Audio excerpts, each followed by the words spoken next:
আজকে যে চ্যাপ্টারটা শুরু করব সেটা হচ্ছে ডিসলিউশন। প্রথমে একটু ডিসলিউশনটা বোঝার চেষ্টা করি। What is dissolution? ডিসলিউশন মানে ওয়াইন্ডিং আপ, পার্টনারদের মধ্যে ঝগড়া হয়ে গেছে অ্যান্ড ফার্ম বন্ধ হয়ে যাবে।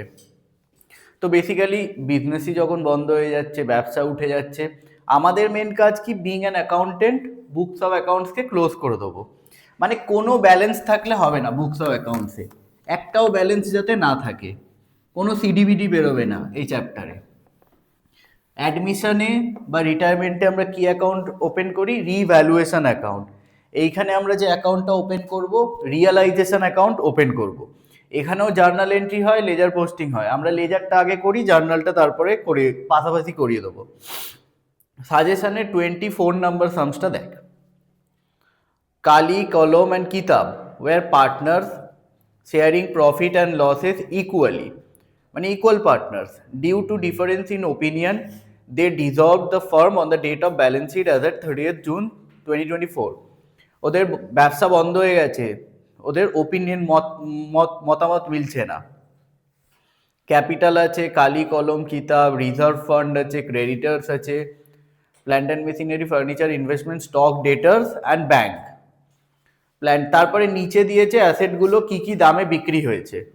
তো আমাদের ব্যবসা যখন বন্ধ হয়ে যাচ্ছে আমরা কি করব? যত অ্যাসেট আছে সব বিক্রি করে দেবো, আর যত লাইবিলিটি আছে পেমেন্ট করে দেবো। এই হচ্ছে ব্যাপার। তো কি কি ছক আমরা করব? একটা তো করব হচ্ছে realisation account.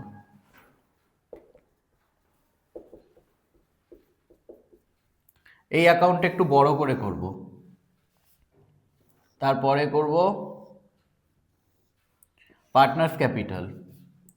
Partners capital account same admission রিটায়ারমেন্টের মতোই হবে। কি কি আছে? কালি, কলম আর কিতাব।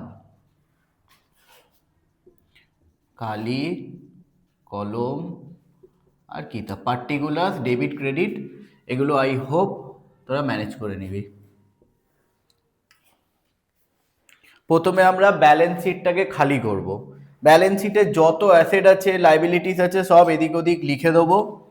তারপরে কি বিক্রি হয়েছে না হয়েছে দেখব। অ্যাসেটগুলো কোন দিকে লিখব? To assets. কি কি অ্যাসেট আছে একটু আমায় বল তোরা। ফার্স্ট কি আছে?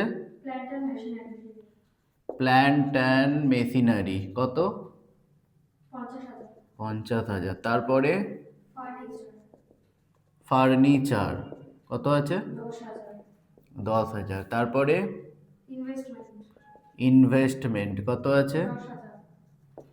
10,000। তারপরে স্টক কত আছে? তারপরে মনে ডেটার্স আছে কত? ডেটার্স হচ্ছে 30,000। আর ব্যাংকটা তো ব্যাংক অ্যাকাউন্টে লিখবো। আর কিছু অ্যাসেট আছে কি? না। এবার লায়াবিলিটিস গুলো আমরা কোন দিকে লিখবো? এখন আমরা অঙ্কটা করা শিখে নিই, কিভাবে কিভাবে পরীক্ষায় সলভ করব। প্রত্যেকটা কেন এখানে অ্যাসেট লিখছি না লিখছি ক্লাসে তো আমরা ডিসকাস করেছি, আর জার্নাল এন্ট্রি লেখার সময় আমরা আবার ডিসকাস করে নেব। লায়াবিলিটিস কি কি আছে? ক্রেডিটর্স আছে কত? আর একটা আছে PBDD, provision for bad and doubtful debt, 3,000। তো অ্যাসেট লায়াবিলিটিস আমাদের লেখা হয়ে গেল। ব্যালেন্স শিটের 60-70% ডেটা আমরা ক্যান্সেল আউট করে দিলাম। ওদের ক্যাপিটাল ব্যালেন্সগুলো কত আছে? বাই ব্যালেন্স বিডি হচ্ছে, তারপরে 20,000। আর রিজার্ভ ফান্ডটা আমরা কি করব? ভাগ করে দেবো। অ্যাডমিশন রিটায়ারমেন্টেও তো তাই করতাম, জেনারেল রিজার্ভ বা কোনো রিজার্ভ ফান্ড থাকলে ভাগ করে দিতাম, এটাও তাই করব। আর ওরা ইকুয়াল পার্টনার তিনজন, কত আছে অ্যামাউন্টটা? তা 5,000 করে হবে। তিনজনের মধ্যে ভাগ করে দিলাম। অ্যাসেট এখানে লিখে দিলাম, লায়াবিলিটিস এখানে লিখে দিলাম, এই দুটো এদের মধ্যে ভাগ করে দিলাম। তাহলে ব্যালেন্স শিটের একটাই আইটেম পড়ে থাকলো, ব্যাংক অ্যাকাউন্ট। ওটা ব্যাংক অ্যাকাউন্ট বানিয়ে কি লিখে দেবো? ডেবিট সাইডে two balance BD, bank account আমি একটু পরে বানাচ্ছি, এখানে দেখা যাবে না স্ক্রিনে। তো এইটুকু মাথায় ঢুকেছে তো, এটা করে নে আগে।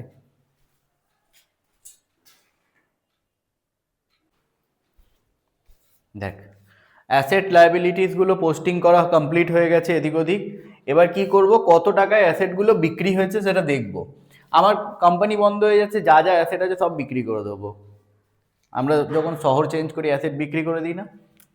তো বিক্রি করলে কি লিখবো, বাই ব্যাংক, অ্যাসেটগুলো বিক্রি করলে। আর যদি কোনো পার্টনার তুলে নেয় তাহলে কি লিখবো, বাই সেই পার্টনারের ক্যাপিটাল। তো এখানে কি কি দামে অ্যাসেটগুলো বিক্রি হয়েছে একটু দেখ। নিচে বলেছে the assets realised, plant and machine 48,000, furniture 10,500। প্রথম কি আছে, প্ল্যান্ট অ্যান্ড মেশিনারি কততে বিক্রি হয়েছে? তো 50,000-এর অ্যাসেট 48-এ বিক্রি হয়ে গেছে। ফার্নিচার কততে বিক্রি হয়েছে? 10,500। তারপরে স্টক 32,000 টাকায় বিক্রি হয়ে গেছে। তারপরে আমার ডেটার্সরা আমাকে 29,500 টাকা দিয়ে দিয়েছে, 30,000 পেতাম, বেশিরভাগ গুড ডেটার্স। ক্রেডিটার্স ও ইনভেস্টমেন্ট না, কালি took over investment at an agreed value of 11,200। এমনি নর্মালি বিক্রি হলে লিখতাম বাই ব্যাংক, যেহেতু কালি তুলে নিচ্ছে তো কি লিখবো, বাই কালিস ক্যাপিটাল ব্র্যাকেটে ইনভেস্টমেন্ট। কত টাকায় তুলে নিচ্ছে? 11,200।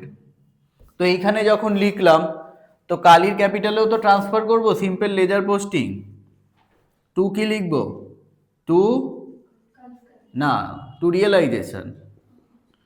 রিয়েলাইজেশনে লিখেছি বাই কালিস ক্যাপিটাল, আর কালিস ক্যাপিটালে কি লিখবো, টু রিয়েলাইজেশন। কত? 11,200। তারপরে কি আছে, creditors were paid off at a discount of 10% আর এক্সপেন্সেস 1,000। অ্যাসেট বিক্রি হলে এইদিকে লিখলাম টু ব্যাংক, ক্রেডিটার্সকে পেমেন্ট করলে বা লাইবিলিটিসকে পেমেন্ট করলে এদিকে কি লিখবো, এই টু ব্যাংক, ওটা বাই ব্যাংক লিখেছি, to bank liabilities payment. Creditors কত আছে? 30,000 টাকার ক্রেডিটার্স আছে, আর 10% ডিসকাউন্ট মেরে পেমেন্ট করব। তো পেমেন্ট কত টাকা করব, 30,000 মাইনাস 10%। 30,000-এর 10% 3,000, মানে 2,700 টাকা পেমেন্ট করে দেবো। ঠিক আছে চলো, অনেকে এখানে ভুল করে লিখে দেয় 2,700 টাকা, এই 3,000 টাকাটা লিখে দেয়, কিন্তু অত টাকা কি পেমেন্ট হয়? ডিসকাউন্ট কি অত বেশি হবে নাকি? আর রিয়েলাইজেশন এক্সপেন্স কত আছে? 1,000। যদি কোনো লাইবিলিটি, যদি কোনো আউটসাইডার লাইবিলিটি এখানে দেওয়া থাকতো আর পেমেন্টের কথা কিচ্ছু নাও বলা থাকতো, তাও আমরা পেমেন্ট করতাম। লাইবিলিটিস তোকে অ্যাট এনি কস্ট পেমেন্ট করতেই হবে। তো এই হচ্ছে রিয়েলাইজেশন অ্যাকাউন্টের শেষ, পোস্টিং শেষ। এবার যোগ বিয়োগ করব, যোগ বিয়োগ করে কি দেখব, প্রফিট বেরোচ্ছে না লস বেরোচ্ছে, কোন সাইডটা বড় দেখার চেষ্টা করবো, এই দিকটা না এই দিকটা। তো মুখে মুখে আমার পক্ষে পসিবলই নয়, ক্যালকুলেটরটা তুলে দিয়ে খুব অসুবিধা করে দিয়েছে। আমিও দেখি কি।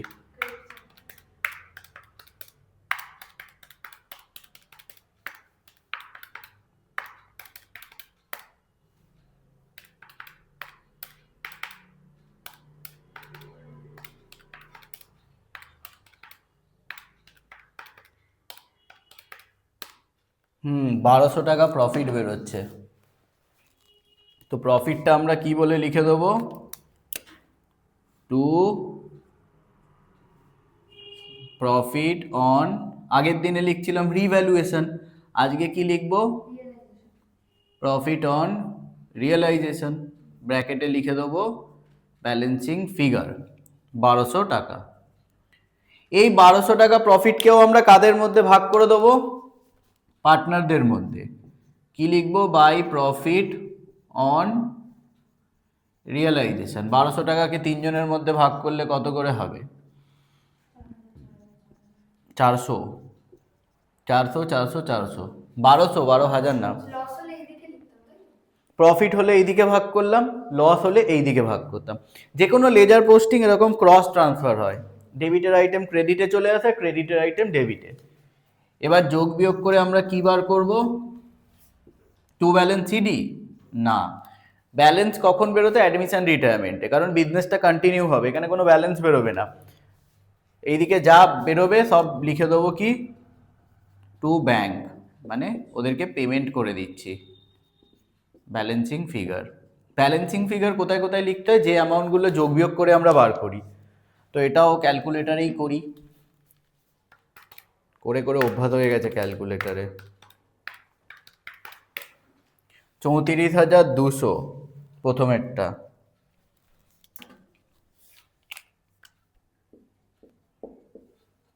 পরেরটা কত? 30 পাঁচে 35, 35,400। এই টোটালের কলামগুলো হোমওয়ার্ক নিজেরা ফিল আপ করবি। 20 পাঁচে 25, 25,400। এই হচ্ছে আমাদের realisation complete, partners capital complete. Cash আর ব্যাংকেও আমরা কিভাবে পোস্টিং করব একটু দেখি। ব্যাংক অ্যাকাউন্ট, এটা আমি জানি না স্ক্রিনে শো হচ্ছে কিনা, ব্যাংক অ্যাকাউন্টটা আসছে? ওকে ওকে, ওপরে লিখব। প্রথমে ব্যাংকে ওদের ব্যালেন্সটা লিখে দেবো, টু ব্যালেন্স বিডি। ব্যালেন্স শিটে দেখ ব্যাংকের ব্যালেন্স কত ছিল? 8,000। সিম্পল এবার এদিক ওদিক পোস্টিং করব, অঙ্ক শেষ। এইখানে যেগুলো টু ব্যাংক লেখা আছে, এখানে কি লিখবো? বাই রিয়েলাইজেশন কত আছে? 27,000 আর 1-এ 28,000। আর এইখানে যেগুলো বাই ব্যাংক লেখা আছে, অ্যাসেটগুলো বিক্রি হয়েছে, সেগুলো লিখবো টু রিয়েলাইজেশন। এবার ডাইরেক্ট সব কটা যোগ করে লিখে দিই, 48,000, 10,500, 1,20,000। আর এই পার্টনারদেরকে যেটা পেমেন্ট করেছি, এটাকেও আমরা কোথায় লিখে দেবো? ক্রেডিট সাইডে। সবই দেখ ক্রস ট্রান্সফার হচ্ছে, এই দিকের গুলো এইদিকে। এটা লিখবো বাই পার্টনার্স ক্যাপিটাল। কত অ্যামাউন্ট আছে? তিনটাকে যোগ করে দিই, 34,200, 35,400, 25,400, 95,000। কিছু ভুল করলাম নাকি? মিলল না মনে হচ্ছে। এদিকে তো 1,28,000 বেরোচ্ছে, আর এদিকে কত বেরোচ্ছে? 95,000 আর 28,000। তোরা একটু কর, ক্যালকুলেশন মিস্টেক কিছু হচ্ছে মনে হচ্ছে। এই দুটো, এই ব্যাংক অ্যাকাউন্ট দুটো সাইড ট্যালি হয়ে যাওয়ার কথা, তো ট্যালি হচ্ছে না কেন দেখি।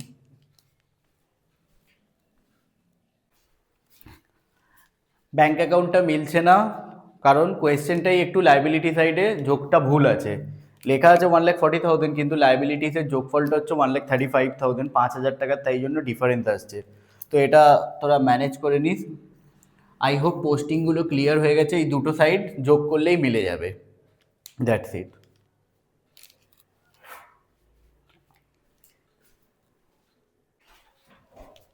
আচ্ছা দেখ, এবার আমরা তোর ডিসলিউশনের জার্নাল এন্ট্রিটা বোঝার চেষ্টা করি।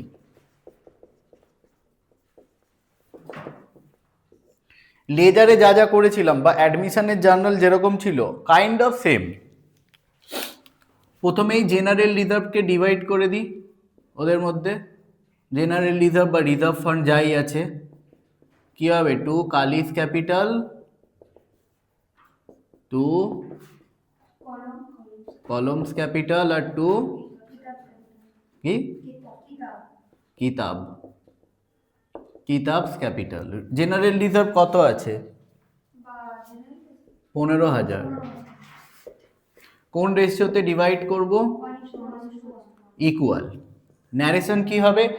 Being general reserve is distributed among partners in their profit sharing ratio. এটা তো ডিসলিউশন তো অ্যাডমিশন রিটায়ারমেন্টের মতো না, তাই জন্য এখানে কোনো ওল্ড রেশিও নিউ রেশিওর ব্যাপার নেই, বা স্যাক্রিফাইসিং গেইনিং এর কোনো ব্যাপার নেই। এর পরের এন্ট্রি কি করব? রিয়ালাইজেশনের ডেবিট দিকে আমরা লিখছিলাম টু অ্যাসেট, তো এখানে জার্নাল এন্ট্রিতে এরকম করে দেবো, রিয়ালাইজেশন অ্যাকাউন্ট ডেবিট টু, প্রত্যেকটা অ্যাসেটের নাম লিখবো। প্রত্যেকটা অ্যাসেটের নাম একটু বলে দে। Plant and machinery plant and machinery কত আছে অ্যামাউন্ট সাথে বল। 50,000, furniture 10,000, furniture 10,000, investment investment 10,000, 10,000, stock 35,000, debtors 30,000, 30,000। আর কিছু আছে? না, আর কিছু নেই। তাহলে যোগ করলে কত হচ্ছে? 50, 60, 70, 70 3 1 লাখ, 1,35,000।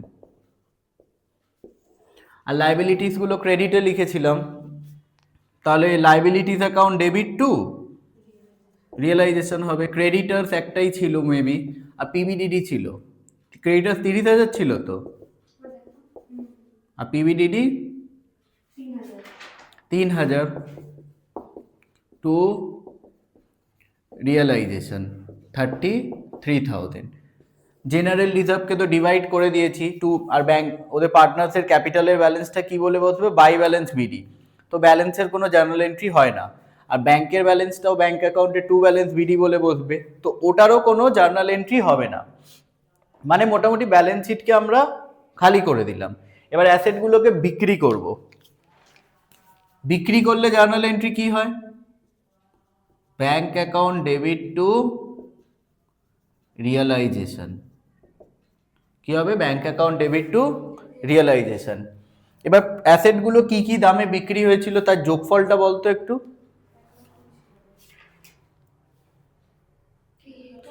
যেগুলো বাই ব্যাংক বলে লিখেছিলাম, বা টু 1,20,000 টাকায় সব অ্যাসেটগুলো যেগুলো বিক্রি হয়েছিল, একটু এখানে অ্যামাউন্টগুলো বলতো।